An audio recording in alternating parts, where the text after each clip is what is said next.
Donc, bonjour mes frères et sœurs, encore une fois, nous allons vers l'Épître de Jude afin d'être encouragés à combattre pour la foi, à défendre la foi avec toute l'énergie que Dieu nous donne, avec toute la sagesse, l'intelligence qu'il nous donne à chacun de nous, avec tous les moyens que nous avons pour que la foi que nous avons reste attachée aux enseignements des apôtres et la foi que nous transmettons à la génération qui va nous suivre soit bien celle que les apôtres nous ont donnée. Notre Père du ciel, le psalmiste dit que je serre ta parole dans mon cœur afin de ne pas pécher contre toi. C'est notre désir, Seigneur, de garder ta parole dans notre cœur. Qu'elle soit là en nous, cette parole. Et je crois qu'en chacun de nous, Seigneur, il y a encore des choses qui ne sont pas correctes. Là. Il y a des choses qu'on croit que ça ne vient pas de toi. Ou que c'est pas complètement vrai, ou c'est pas complètement faux, mais on a besoin que tu fasses le ménage dans nos pensées, dans nos cœurs. Que toujours tu purifies ce que je pourrais dire, pas nos cœurs, parce qu'ils sont purs en Jésus-Christ, mais purifie notre compréhension, purifie nos interprétations, afin qu'on soit de plus en plus en diapason avec l'enseignement des apôtres, avec la foi qui a été transmise une fois pour toutes.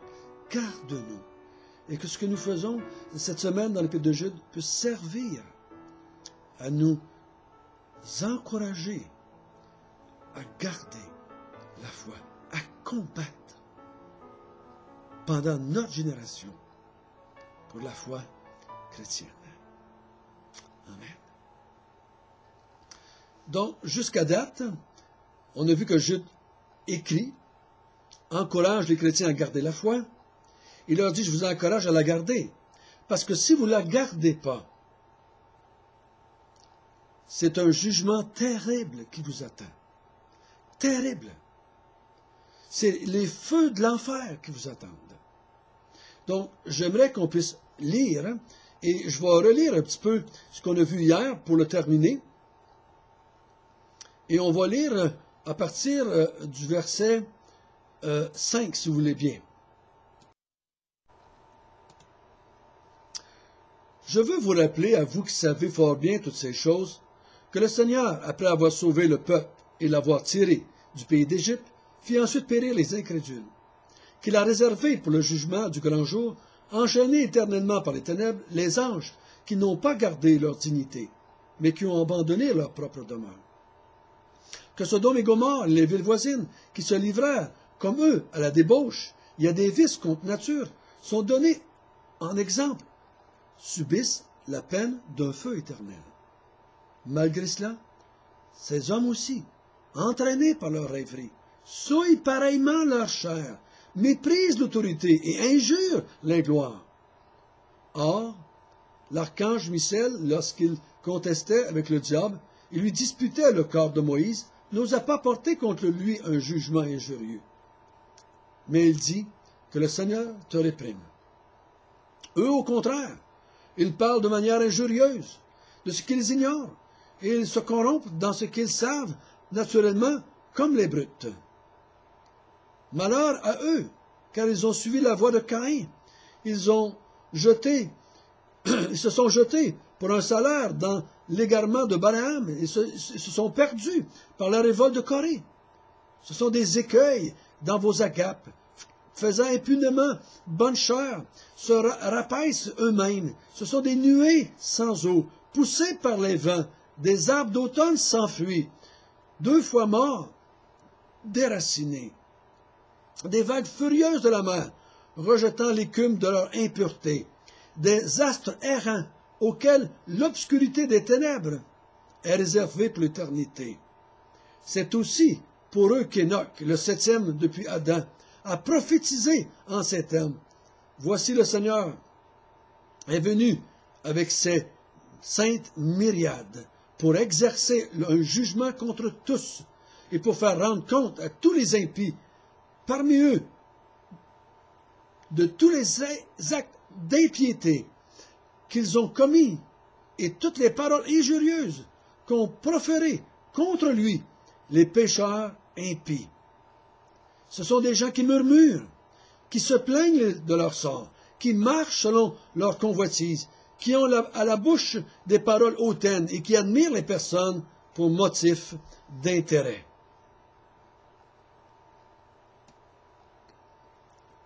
On avait vu jusqu'au verset 11 hier. Il dit, il va tirer de l'Ancien Testament des exemples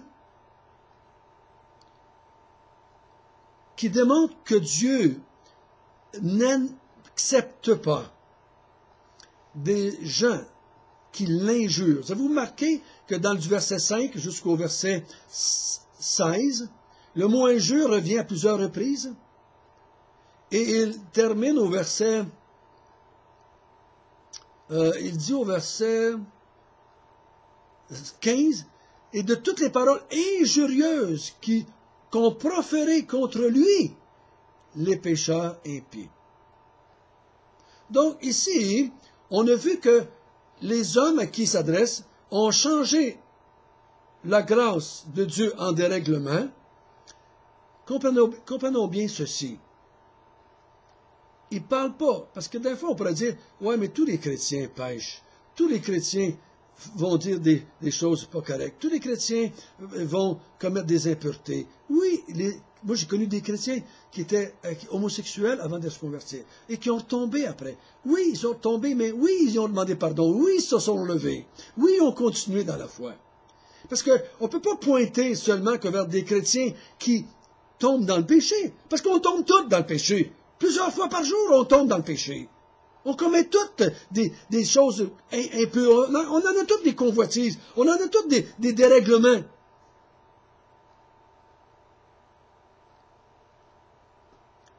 Mais attention ici. Ici, il change la grâce de Dieu en dérèglement. Ils font ce que Paul a dit de ne pas faire dans Romains. Donc, si on est sauvé par grâce, à Dieu ne plaise, péchons. Péchons. Parce que on est sauvé par grâce. Paul dit non, non, non, non, non. C'est pas à cause qu'on est sauvé par grâce qu'on va pécher. Mais ces gens-là changent la grâce. Et en dérèglement. Donc, ils disent que le fait qu'on est sauvé par grâce, ou utilise la grâce de Dieu pour pécher. Tite parle de cela dans son épître. Il dit la grâce nous pousse, non pas au dérèglement, mais aux bonnes œuvres. Si quelqu'un enseigne que la grâce, la bonté de Dieu, Dieu est tellement bon qu'il va accepter tout le monde. Dieu est tellement bon, tellement gracieux, que tout le monde va aller au ciel. Jésus-Christ est mort pour nous sauver, donc on va aller au ciel. On change la grâce en dérèglement. Quand quelqu'un qui se dit croyant dit cela, là, il faut agir. Là, il faut agir. Si vous connaissez quelqu'un qui dit, Dieu m'a conduit à tromper ma femme, et Dieu m'a conduit à marier une femme qui est dans l'adultère. Dieu m'a conduit, si tu veux, c'est Dieu qui m'a conduit dans cette direction-là. Non, ça c'est des injures à la face de Dieu. Et ensuite il dit, ces gens-là renient le Maître. C'est pas des chrétiens qui désobéissent au Maître. Tous les chrétiens désobéissent à Jésus. On en fait tous des péchés. Mais ils renient le Maître. Donc, aussitôt que quelqu'un renie le Maître, renie Dieu, renie Jésus-Christ, d'une façon quelconque, renie sa divinité, ses paroles, son enseignement, son œuvre, son salut, sa mort à la croix, sa résurrection, son retour. Si quelqu'un renie le Maître, il dit, c'est des injures envers Dieu. Quand quelqu'un se met à injurier Dieu, quand quelqu'un dit, c'est à faute de Dieu ce qui nous arrive,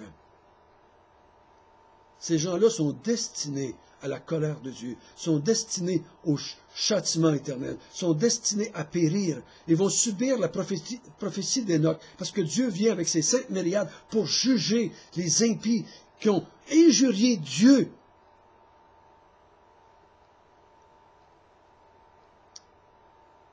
On injure Dieu quand on dit que le péché, c'est pas grave. On injure Dieu quand on dit que, à cause qu'on est sauvé par grâce, on peut pécher.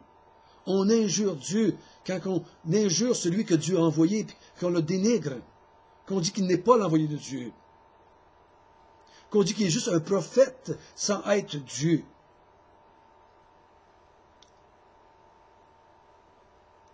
Il faut faire attention, frères et sœurs, de ne pas mélanger les deux. Souvent, on mélange les deux. Ici, Jude, s'adresse à l'Église pour qu'il fasse attention à ces hommes ou femmes qui ont entré sournoisement et qui sont en train de vouloir les emmener dans cette direction-là. Il veut les emmener à réagir et à les repousser loin de l'Église, les chasser de l'Église. Nous allons lire à partir du verset 17. Mais vous, bien-aimés, souvenez-vous des choses annoncées d'avance par les apôtres de notre Seigneur Jésus-Christ. Ils vous disaient qu'au dernier temps, ils auraient des moqueurs, marchant selon leur convoitise impie. Ce sont eux qui provoquent des divisions, hommes sensuels, n'ayant pas l'esprit. Pour vous, bien-aimés, vous édifiant vous-même sur votre très sainte foi et priant par le Saint-Esprit, maintenez-vous dans l'amour de Dieu, en attendant la miséricorde de notre Seigneur Jésus-Christ pour la vie éternelle. Reprenez les uns, ceux qui contestent, sauvez-en d'autres, en les arrachant du feu. Et pour d'autres encore, ayez une pitié mêlée de crainte, haïssant jusqu'à la tunique souillée par la chair. Or, c'est lui qui peut vous préserver de toute chute et de vous faire paraître devant sa gloire irréprochable et dans l'allégresse. À Dieu seul, notre Sauveur, par Jésus-Christ, notre Seigneur, soit gloire, majesté, force et puissance, dès avant tous les temps, et maintenant, et dans tous les siècles. Amen.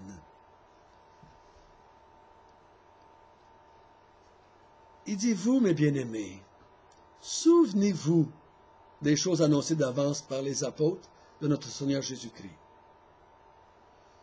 Il vous disait qu'au dernier temps, il y aurait des moqueurs,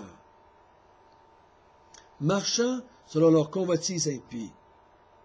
Ce sont eux qui provoquent des divisions, hommes sensuels n'ayant pas l'esprit. Donc, il dit, mes bien-aimés, souvenez-vous, ça ne devrait pas vous surprendre qu'il y en ait. Parce que Paul vous l'avait dit, dans Actes, il dit, je m'en vais, mais il va sortir, il va venir au milieu de vous, il va y avoir des gens, des loups ravisseurs qui vont venir, pour briser, pour diviser, pour démolir le troupeau de Dieu. Il y en a eu plein d'enseignements de la part de vos apôtres qui vous avertissaient de cela. Donc, permettez-moi d'en lire quelques-uns si vous voulez bien. Dans 1 Timothée, mais l'Esprit dit expressément que dans les derniers temps, quelques-uns abandonneront la foi pour s'attacher à des esprits séducteurs et à des doctrines de démons, par l'hypocrisie de faux docteurs portant la marque de la flétrissure dans leur propre conscience. Dans Tite 3,13, mais les hommes méchants et imposteurs avanceront toujours dans le mal, égarant les autres et égarés eux-mêmes. Dans 2 Pierre, chapitre 2, verset 1, il y a eu parmi le peuple de faux prophètes. Il y aura de même parmi vous de faux docteurs qui introduiront sournoisement des sectes pernicieuses et qui, reniant le maître qui les a rachetés, attireront sur eux une ruine soudaine. Et encore une fois, dans 2 Pierre 3, sachez avant toute chose que dans les derniers jours, il viendra des moqueurs avec leur raillerie et marchant selon leur propre convoitise. Il dit, souvenez-vous, frères et sœurs, souvenez-vous que ça va. Il vous avait averti que ce serait comme ça. Et Jésus nous a averti à plusieurs reprises qu'il y aurait des docteurs, des faux prophètes déguisés en brebis ou en bergers. C'est tout au long que ça nous est dit. Donc, nous devrions toujours être alertes. Toujours être alertes. Toujours être sur le qui-vive. Pour pouvoir discerner.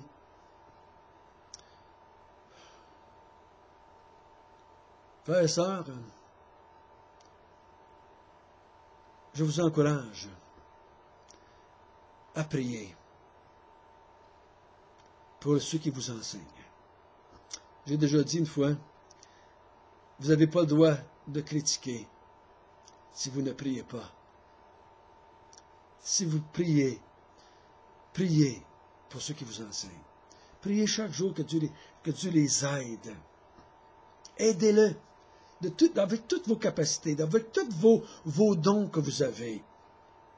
Je ne suis pas en train de vous dire qu'ils sont plus importants que d'autres. Ils ont reçu un appel de Dieu à faire. C'est un don qu'ils ont reçu. C'est une grâce qu'ils ont. Ils ne l'ont pas mérité. Ils ne sont pas plus hauts que vous.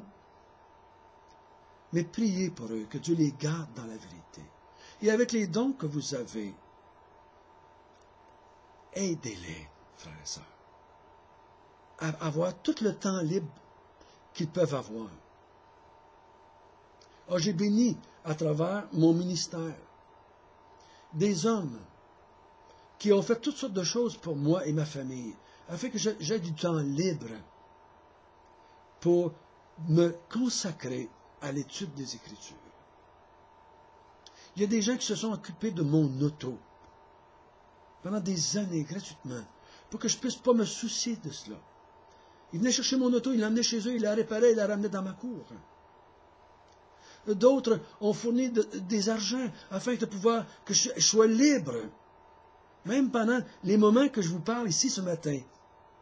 Il y en a qui ont investi des bonnes sommes d'argent afin que je puisse avoir du temps libre pour me consacrer aux vidéos, à mon site Internet, à étudier, à continuer à méditer, à prier. Il y en a qui ont investi, qui investissent pour que je sois libre de faire cela. Frères et sœurs, je ne suis pas en train de prêcher pour ma paroisse ici. Si c'est ça que vous pensez, fermez la vidéo et écoutez-moi plus. Mes frères et sœurs, faites tout ce que vous pouvez pour libérer ceux que vous pensez qui ont le don d'enseigner, qui vont consacrer du temps à la prière, un peu comme les apôtres ont dit dans Acte 6. Occupez-vous des tables. Quand est-ce que nous, on va prier, puis on va s'occuper de la parole de Dieu? C'est sérieux, ça, frère et sœur. J'ai vu des mouvements en entier qui ont sombré dans la fausse doctrine. Parce qu'on croyait qu'on ne devait pas avoir des pasteurs à plein temps. On croyait qu'on ne devait pas payer personne pour étudier. Donc personne ne faisait, personne avait le temps de s'impliquer et de s'y consacrer. Et tranquillement, ces hommes-là, ces groupes-là se sont effrités, se sont éloignés, tranquillement, après 10 ans, 20 ans, 30 ans, 40 ans, 50 ans. Ces groupes-là, maintenant, sont quasiment arrêtés, ne fonctionnent plus.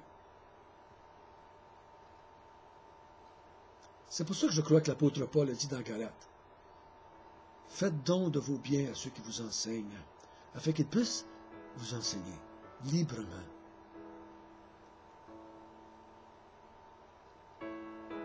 Notre Père du ciel, aide-nous à prendre très au sérieux que ceux qui s'éloignent de la vérité, ceux qui s'éloignent de Jésus, ceux qui changent la grâce de Dieu en dérèglement, ceux qui changent les doctrines par rapport à Christ, sont destinés au feu éternel, à la colère de Dieu, au jugement de Dieu, aux ténèbres pour l'éternité. Ô Seigneur, combattons pour préserver la foi. Combattons, Seigneur. Donne-nous la grâce de prier afin de voir comment on peut faire? Qu'est-ce qu'on peut faire pour aider à préserver la foi?